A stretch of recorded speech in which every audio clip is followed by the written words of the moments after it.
ने राम को देखा, राम ने सीता को देखा, देखते रह गए। संग की संगिया सीता ने बोली लली जे देखा भारी कर ली हुए तो पूजो करनी है। तो अब लक्ष्मण देख रहे हैं कि भैया राम ने कबू कहा निगाह उठा के ना देखो, आज सीता जी को देख जो पलकों ना मार रहे। अब सखियों को लेकर के सीता जी मुस्कुराती हुई मंदिर में पहुंची गौरी पूजन के लिए। तो गई भवानी भवन बहोरी, बंद चरण बोली कर जोरी। जय गजवदन सड़ानन माता, जगत जनन दोते दारनुदाता। जय जय गिरवर राज किशोरी, जय महेश मुख चंद्र चकोरी। माँ भगवती का पूजन किया है, माँ से वरदान मांगा है, माँ मेरे हृदय के देवता बने तो मेरे प्रभु राम, धनुष को तोड़े तो मेरे प्रभु राम, शादी हो तो मेरे प्रभु राम के साथ में। भगवती मैया ने आशीर्वाद दिया। पूजा करने के बाद में मैया सीता लौट करके अपने भवन में पहुंची हैं। इधर लक्ष्मण जी राम जी घर वापस चले तो गुरु जी के पास में जब चले हैं तो लक्ष्मण जी राम जी से बोले भैया जब काम को आए वह काम को फिर ना करो तुमने, और मैं कह दूं गुरु जी से तो तुम हम पे नाराज हो दो और जब भूल भलो तोड़ ले। अब भगवान राम फूल को तोड़ने लगे। फूल और तुलसी के पत्ते तोड़ तोड़ करके उन्होंने टोकरी भर ली। अब चले लक्ष्मण जी बोले भैया गुरु जी ने फल मंगाए, जब फूल और तुलसी के पत्ता तोड़ तोड़ के भर ले, अधूरो काम कर रहे हो। राम जी बोले मैं जो काम करता हूं उसमें टांग में चढ़ाव करो तुम। लक्ष्मण बोले ठीक है, गुरु जी चिल्लाएंगे तो मालूम पड़ेगी। पहुंचे। अब जब पहुंचे विश्वामित्र के पास में तो विश्वामित्र ने फूलों से भरी टोकरी देखी तो विश्वामित्र सोचने लगे फल तो एक दिखाई ना दे रहा, मुझे लगता है कि राम जी ने फल पहले तोड़े होंगे तो टोकरी में नीचे रह गए, फूल बाद में तोड़े होंगे तो फूल ऊपर दिख रहे। तो उन्होंने फूलों को पलट पलट के टोकरी को देखा तो बा में एक फल ना निकलो। विश्वामित्र बोले बेटा राम, हाँ गुरुदेव, इसमें फल तो एक भी नहीं है। अच्छा कोई बात नहीं, भूल गए होंगे तो खैर कोई बात नहीं, चलो चलो ठीक है।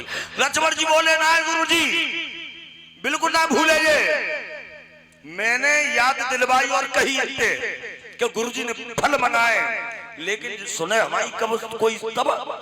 राम जी ने फिर आगे निकाली, लक्ष्मण फिर शांत। विश्वामित्र बोले बेटा राम, जब तुम्हें याद भी था, लक्ष्मण जी ने भी याद दिलवाई, तो फल क्यों नहीं लाए तुम? राम जी फिर भी शांत है। विश्वामित्र बोले कोई बात नहीं, मैं जानता हूं तुम ऐसा मेरी बात को मानते हो और मेरी बात को कभी टालोगे नहीं, इसलिए फल नहीं लेके आए होंगे। क्योंकि बाग में फल तो होंगे लेकिन कच्चे फल होंगे, और कच्चे फलों को तोड़ा नहीं जाता है, तुम समझदार हो ना इसलिए। लक्ष्मण जी बोले गुरुजी कच्चे की को कह रहे हो, फलन लदरी पूरी बगिया और पके पके फल जो देखो पको पको फल बहुत ढेर सारे। राम जी ने फिर आगे निकाली, फिर लक्ष्मण साहब। विश्वामित्र बोले बेटा जब फल भी थे और लद भी रहे थे फिर क्यों नहीं लाए? तो राम जी ने अब बोले हैं गुरुदेव आपने हमसे फल मंगाया, शिष्य का फर्ज बनता है गुरु जी के लिए फूल अर्पण करें। शिष्य का धर्म है गुरु के सम्मान में फूल और तुलसी दल अर्पण करे। तो गुरुजी का फर्ज बनता है कि प्रसन्न होकर के शिष्य को फल प्रदान करे। फल माने आशीर्वाद और फल माने सीता, कहते हैं सीता फल। सीता को दूसरा नाम है फल, संस्कृत का शब्द है सीता, क्योंकि हल्का जो होता है फल फल उसी से अटका घड़ा तब निकली सीता, इसलिए इनका नाम पड़ा सीता। तो राम जी बोले गुरुजी हमने तुम्हें फूल अर्पण करे, तुम हमें कल फल अर्पण कर दियो, यानी मेरी सीता को कैसे करके मुझे वरदान स्वरूप में दिलवा दो। और यही मेरा धर्म है, ये आपका आशीर्वाद होगा। विश्वामित्र बड़े प्रसन्न हुए हैं। अब हमारी माता बहनें सोच रही हैं यार सब लोग लगे हैं, तो परीक्षित महाराज एक राजा नहीं, तुलसीदास जी लिखते हैं कि भूप सहस्त्र 10 एक ही 12। 12 माने दिन भी होता है, 12 माने दिन भी होता है। एक दिन में 10,000 राजा इस काम को नहीं कर सकते हैं। एक दिन में 10,000 राजा इस धनुष के तोड़ने का काम नहीं कर सकते। मान लो एक दिन में 24 घंटे होते हैं, धनुष को तोड़ेंगे तो 2, 4, 5 मिनट तो लगाएंगे, और 5 मिनट और प्लस 10,000 राजा इकट्ठे कर लो तो बहुत समय हो जाएगा। ये भी नहीं। भूप सहस्त्र 10 एक ही 12, क्या एक साथ 10,000 राजा लगे? तो ये भी नहीं हो सकता है, क्योंकि धनुष इतना बड़ा कैसे होगा? 10,000 राजा एक हाथ बार लग जाए तो बहुत बड़ा धनुष हो जाएगा। ये भी नहीं था। कुछ विद्वानों का ये मत है, जब धनुष को तोड़ा जा रहा था 10 राजा एक दिन में अपने बल को आजमाते थे। ये मेला एक दिन ही चला था, ये महीनों से चल रहा था। महीनों से मेला चल रहा था, धनुष किसी से टूटता नहीं है। अब इस धनुष को तोड़ने के लिए रावण भी आया था। रावण से धनुष नहीं टूटा था। धनुष थोड़ा हिला तो लिया, लेकिन उसके नीचे दब गया। अंत में हताश होकर के लंका को वापस हो गया। अब राजा जनक ने देखा धनुष किसी से हिलता भी नहीं है, तो राजा जनक को बड़ा कष्ट हुआ। अब राजा जनक ये भी जानते थे कि धनुष को राम जी तोड़ सकते हैं, तो राम जी खड़े क्यों ना है रहे। अब अपनी तरफ से नाम लेकर के तो नहीं कह सकते हैं कि फलाना आदमी खड़ा हो जाए, जिसकी इच्छा है वो आकर के धनुष को तोड़ सकता है। अब राजा जनक ने एक बात कही कि तजो आस निज निज घर जाऊ, रचो न विद देहि विबाहु। किसी आदमी को अगर उकसाना है तो उसके बारे में कट वचन कह दे थोड़े, तो वो उखड़ जाएगा। अब लक्ष्मण जी के सामने राजा जनक ने एक बात कही, वीर भिन्न भूमि हम जानी। अब ऐसा मालूम पड़ रहा है कि पृथ्वी पर वीर है ही नहीं, और क्षत्रिय असली होगा वो अपनी वीरता का अपमान नहीं सुन सकता है।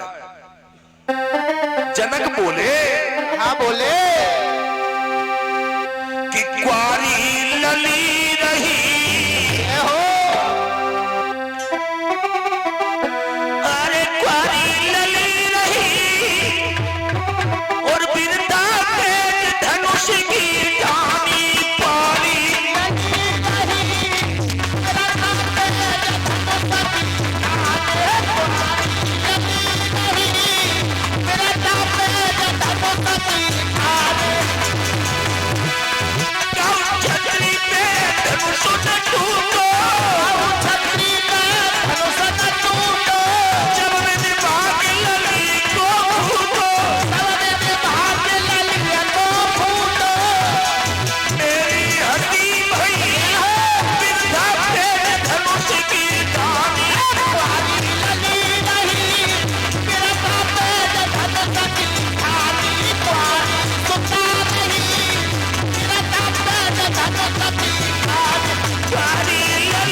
ये शब्द कहे हैं कि दुनिया में वीर नहीं है, अपने अपने घर चले जाओ।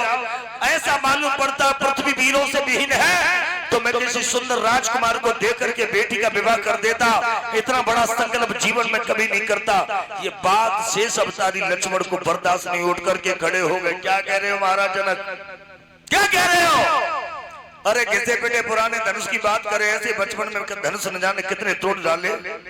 अरे धनुष की बात क्या है, गुरु की आज्ञा मिल जाए तो ऐसे धनुष को तो मैं उंगली पर नचा दूंगा, हजारों कोस तक लेकर के दौड़ जाऊंगा। कच्चे घड़े की तरह धनुष की चली कहा, पूरे ब्रह्मांड को कच्चे घड़े की तरफ उखाड़ करके फोड़ के रख दूंगा। अब राम जी ने देखा कि लक्ष्मण जी क्रोध भरी भाषा में बात कर रहे हैं, और किसी ने ये भी अब कह दिया कि धनुष को तोड़ के दिखाइयो। लक्ष्मण जी से काऊ ने मजाकों में कह दे कि तोड़ के दिखाइयो तो लक्ष्मण जी क्रोध के निधान भी है। जे देर ना करेंगे, इन्होंने पृथ्वी को तो सरसों के दाने की तरह अपने फन पर ऐसे रख लिया है कि जैसे कुछ हो ही नहीं। सरसों के दाने की तरह पृथ्वी इनके फन पे रखी है। तो धनुष क्या बड़ी बात है, धनुष को तोड़ देंगे। राजा की शर्त के अनुसार विवाह सीता जी का इनके संग होना है। अब राम जी ये भी तो नहीं कह सकते, भरी सभा की बात है कि लक्ष्मण जी तुम बैठ जाओ, मेरो ब्याह होनो मैं धनुष को तोड़ूंगी, ये भी तो नहीं कह सकते। अब राम जी बड़ी फुर्ती से विश्वामित्र गुरु की तरफ इशारा किया। लक्ष्मण से कहे लक्ष्मण। लक्ष्मण ने मुड़ करके देखा, क्या कह रहे हो? बोले भैया सही कह रहे हो, तुम बस शांत रहो, तुमने हमेशा रोको नहीं, रुक जाओ बस। अरे बहुत देर है इन्हें तो। राम जी बोले मैं जानता हूँ, कोई बात नहीं, वीर विहीन की बात इन्होंने की इसलिए आप उतावले हो रहे हो। जब तक गुरुजी आदेश न कर दें और गुरुजी से आशीर्वाद नहीं मिले तब तक किसी शुभ काम को नहीं करना चाहिए। पहले गुरुजी तो आशीर्वाद तो ले लो। मानो गुरु विश्वामित्र को इशारा किया हो कि गुरुजी जब लक्ष्मण को बैठा दो, मैदान कर विवाह है, इससे पहले मुझे आदेश कर दो, विवाह तो मेरे साथ में होना सीता जी को। तो विश्वामित्र कहने लगे बैठो लखन खामोश, ये काम तुम्हारा है नहीं, व्यर्थ बढ़ाए रहे जोश। ये तुम्हारा काम नहीं है, धनुष तोड़ने का काम राम जी का है। अब राम जी खड़े हुए, प्रणाम करके भगवान राम ने भोले बाबा मैया पार्वती का स्मरण किया, धनुष के लिए प्रार्थना की कि धनुष को इतना हल्का कर दो कि समस्या न हो। भगवान राम खड़े हुए, राम ने जब धनुष को हाथ लगाया तो फिर पता नहीं कब झुका धनुष, आवाज की आई कानों में।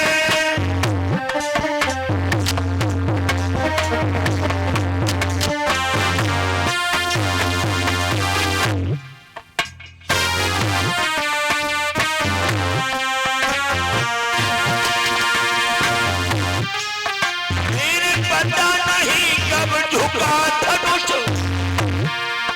आवाज आई कानों में, धन भागे टूट दो, टूट हुए भर गई विघोर धुन धुमनों में।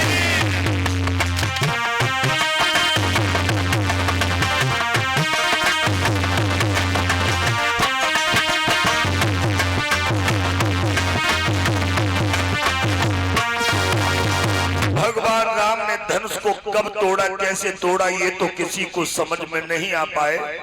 अब धनुष जब टूटा तो संग की सखियां बोली लली सीता, अब क्या देख रही हो, राम जी के गले में बरमाला पहनाओ और